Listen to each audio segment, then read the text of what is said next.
श्री चंद्रशेखर जी। धन्यवाद सभापति जी। Union budget पे आपने मुझे मेरी बात रखने का मौका दिया। मैं सर्वप्रथम बहुजन समाज में जन्मे सभी संतों, गुरुओं और महान पुरुषों को नमन करता हूं। उनमें भी राष्ट्रपिता ज्योतिबा फूले, छत्रपति साहू जी महाराज, बाबा साहब अम्बेडकर, मान्यवर साहब श्री काशीराम, मान्यवर दीना भाना वाल्मीकि और मान्यवर महामना रामसु वर्मा जी को नमन करता हूं और अपने संसदीय क्षेत्र नगीना की जनता का आभार प्रकट करता हूं जिन्होंने मुझे चुनकर यहां भेजा है।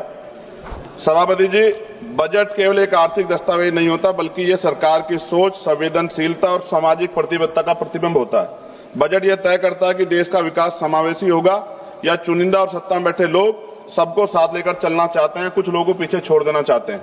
विपक्ष के नाते हमारा कर्तव्य है कि हम सत्ता सवाल पूछे और कमियों की ओर ध्यान दिलाएं और देश के उन वर्गों की आवाज बने जो इस सदन में अक्सर आंकड़ों में गुम हो जाते हैं।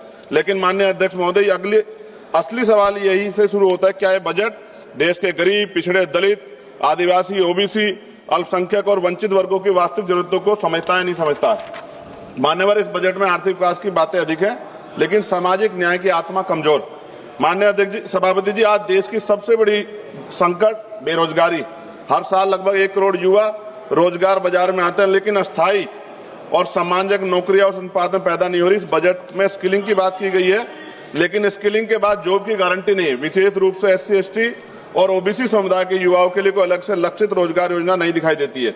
देश की लगभग 45% आबादी जो कृषि पर निर्भर है, जिसमें SC, ST, OBC समुदाय की भागीदारी सबसे अधिक है, लेकिन कृषि और GDP में योगदान 15% से कम किसान की औसत आय अब भी सिर्फ MSP कोई गारंटी सरकार की तरफ से नहीं दी गई है। सभापति जी, महंगाई का सबसे बड़ा असर गरीब, दलित, आदिवासी और पिछड़े वर्ग पर पड़ता है। आर्थिक सर्वे के अनुसार शिक्षा व स्वास्थ्य की लागत पिछले 5 वर्षों में 30 से 40% तक बढ़ी है। खाद्य वस्तु कीमतें गरीब परिवारों की थाली को छोटा कर रही है, लेकिन इस बजट में इन वर्गों के लिए कोई सीधी राहत नहीं दिखाई देती। सभापति जी, SC, ST और OBC वर्ग के मुख्य रूप से सरकारी स्वास्थ्य ये वर्ग है, ये मुख्य रूप से सरकारी स्वास्थ्य व्यवस्था पर निर्भर है, लेकिन भारत आज भी स्वास्थ्य पर GDP का केवल 2% खर्च करता है और ग्रामीण और आदिवासी क्षेत्रों में डॉक्टरों की और अस्पतालों की भारी कमी है। इस बजट में सार्वजनिक स्वास्थ्य ढांचे को मजबूत करने के लिए कोई निर्णायक वित्तीय छलांग नहीं। सभापति जी, शिक्षा के माध्यम जिससे सामाजिक असमानता टूटती है, लेकिन इस बजट में शिक्षा पर खर्च GDP के लगभग 3% के आसपास और SC, ST, OBC के छात्रों की छात्रवृत्ति में देरी और अनिश्चितता बनी हुई है। शिक्षा गरीब परिवारों की पहुंच से बहुत दूर है। यह स्थिति समान अवसरों की अवधारणा को कमजोर करती है। सभापति जी, SC, ST, OBC के